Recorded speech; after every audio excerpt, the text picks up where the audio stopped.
वंदे मातरम। नमस्कार, जय श्री राम।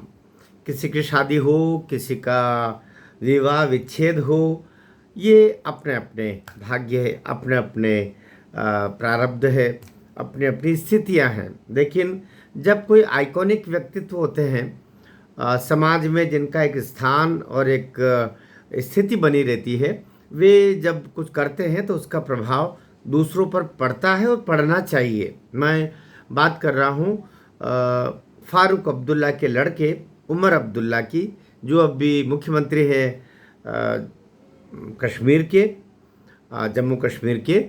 और उनके द्वारा जो अभी एक काम हुआ, उनके पारिवारिक रूप से उनका जो भी होना था, यद्यपि बहुत प्रतीक्षित था। 1994 में उन्होंने दिल्ली की एक लड़की, जो मेजर जनरल रामनाथ की लड़की थी, साधारण आदमी की लड़की नहीं थी वो, मेजर जनरल रामनाथ की लड़की पायल नाथ, एक अबोध सी लड़की, उससे उनकी शादी हुई। शादी की, बल्कि यहाँ शादी यहाँ नहीं हुई थी, भारत में नहीं हुई, क्योंकि परिवार वालों ने उस समय विरोध किया था। परिवार वालों ने, अर्थात मेजर जनरल रामनाथ, उनकी धर्मपत्नी और परिवार के लोगों ने उस विवाह को पसंद नहीं किया था कि उमर अब्दुल्ला के साथ में उसकी शादी वो करे, लेकिन वो नहीं माने। अंतोगत्वा जब भारत में शादी नहीं हुई तो ये लंदन जा कर के, लंदन में उन्होंने कोर्ट मैरिज किया। कोर्ट मैरिज होने के बाद में फिर दो अब्दुल्ला और पैदा होने थे, तो दो अब्दुल्ला पैदा हो गए। 15 साल सामान्यतः मैं तो देख रहा हूँ कि चाहे ये सैफ अली खान हो या इधर के आमिर खान हो, ये जितने भी तथाकथित जिहादी तत्व मैं इनको माना करता हूँ इनकी प्रवृत्तियों के कारण से, तो ये सभी 15-16 साल, 14-15 साल रखते हैं पत्नी को, और इस दौरान 1-2-3 बच्चे उनकी गोद में डाल देते हैं, और उसके बाद में उसको एक तरफ डाल देते हैं, एक तरफ कर देते हैं, जीवन से फेंक देते हैं कि ठीक है, और तुमको कितना पैसा चाहिए। तो ठीक है, इस तरीके से अभी स्थितियाँ यहाँ पर भी ऐसी ही है कि 1994 में मेजर जनरल रामनाथ जी की लड़की से शादी की। यहाँ जब परिवार ने विरोध किया तो चले गए लंदन। लंदन में जा कर के और पायल नाथ और उमर अब्दुल्ला की शादी हुई। बाद में आए, 2 बच्चे हुए, और फिर 2009 में तलाक देने का काम शुरू किया, जो अब जा कर के 2026 जुलाई में वो सुप्रीम कोर्ट में जा कर के और तलाक की मंजूरी मिली।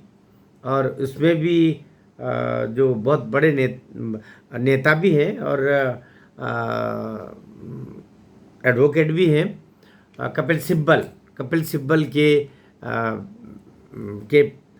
बीच में दखल देने और कोर्ट में सारी जो पैरवियाँ होती है वो करने के बाद में ये मंजूर हुआ। अब 2 लड़के हैं, ज़ाहिर अब्दुल्ला, ज़मीर अब्दुल्ला, ये दोनों बड़े हो गए, लॉ की पढ़ाई कर रहे हैं, लेकिन 1-1.5 लाख रुपये कुछ गुजारा भत्ता इसको अब पायल नाथ को मिलेगा, और बस हो गया, 52-55 साल की हो गई, अब शेष जीवन बस उसी तरीके से बिताइए।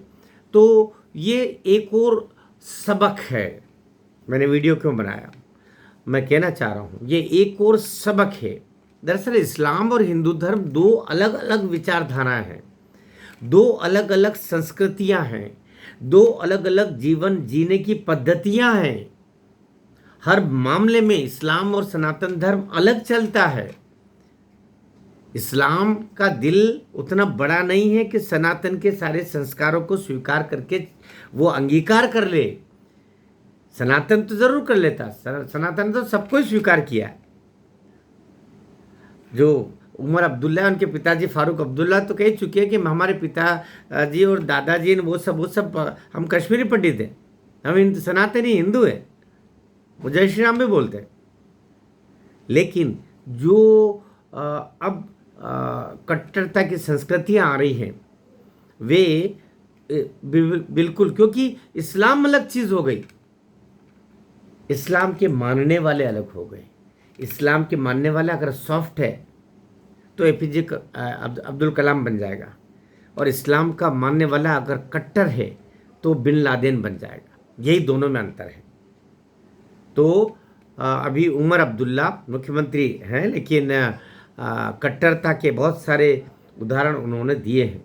ऐसा नहीं कहा जा सकता है कि उन्होंने नहीं दिए। लेकिन अभी जो पायल नाथ के साथ में हुआ, अन्य हिंदू लड़कियों को फिर सचेत करने के लिए ये वीडियो मैंने बनाया।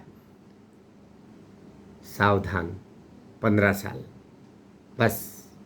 भारत माता की जय।